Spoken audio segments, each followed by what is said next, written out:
नहमदुहु व नुसल्ली अला रसूलिल करीम अम्मा बाद फ़अऊज़ु बिल्लाहि मिनश शैतानिर रजीम बिस्मिल्लाहिर रहमानिर रहीम।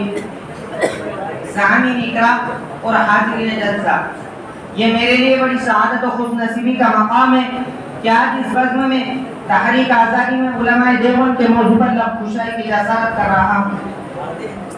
बिरादरान मिल्लत, हिंदुस्तान की रोशन तारीख गवाह है कि जब जब भी हिंदुस्तान को खून की जरूरत पड़ी तो सबसे पहले मुसलमानों ने पेशकदमी की, और जब जब भी हिंदुस्तान की सालिमियत को खतरा लायक हुआ तो मुसलमान आगे बढ़कर उसके मुहाफिज और पासबा बन गए। आप हजरात को मालूम है कि हिंदुस्तान एक तवील अरसे तक अंग्रेजी साम्राज्य के चंगुल में गिरफ्तार रहा। मुगलों की कमजोरी और मुल्क की बदअमनी और ताइफुल मुल्की की बदौलत हिंदुस्तान को तोहफे गुलामी पहनना पड़ा। ईस्ट इंडिया कंपनी ने जबरदस्त साजिश करके हिंदुस्तान पर कब्जा कर लिया था। यहाँ की आजाद और खुदमुख्तार हुकूमत और अवाम को अपना महकूम और गुलाम बना लिया था। मैं इस तवील तारीख के चक्कर में नहीं पड़ूंगा। मुझे अर्ज यह करना है कि अंग्रेजों के खिलाफ सदाए जिहाद बुलंद करने वाले, अंग्रेजी साम्राज्य ताकत से नवाज़ होने वाले मुस्लिम हुक्मरान थे। सबसे पहले सैयद अहमद शहीद इस्माइल शहीद ने परचम जिहाद बुलंद किया। फिर जब पेशावर के बालाकोट के इलाके में सिखों से जिहाद करते हुए अमीरुल मुमिनीन सैयद अहमद शहीद और उनके रुफाका शहीद हो गए तो तवील अरसे तक खामोशी की तरह तनी रही। बिरादरान मिल्लत, फिर सैयद अहमद शहीद और उनके रुफाका शहीद, फिर उसके बाद टीपू सुल्तान जुनूबी हिंदुस्तान में मादरे वतन की हिफाजत करते हुए शहीद हो गया।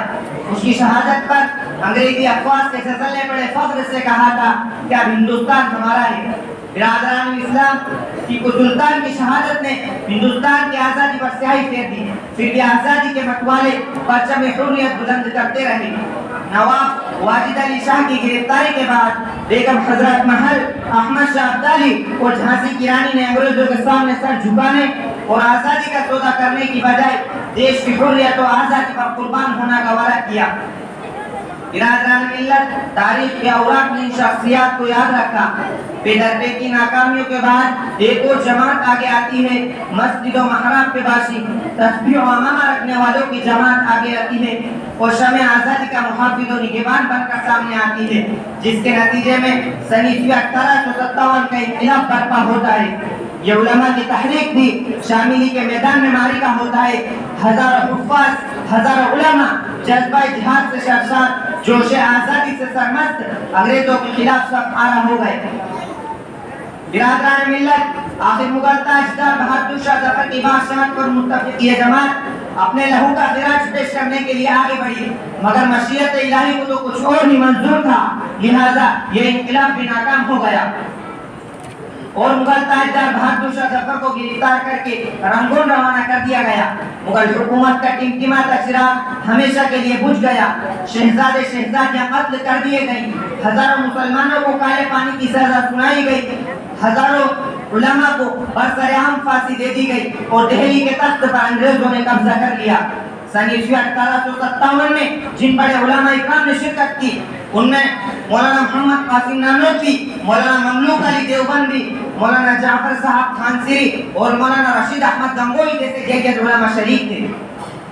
बिरादरान मिल्लत, किल्लत वक्त के भाई, आखिर में यही कहूँगा कि दारुल उलूम देवबंद के कारनामों को कमा हक़्क़हू बयान न कर सका, मगर इतना ही कहना काफ़ी होगा कि दारुल उलूम के ख़मीर में जज्बा हुर्रियत और जोश जिहाद पाया जाता है।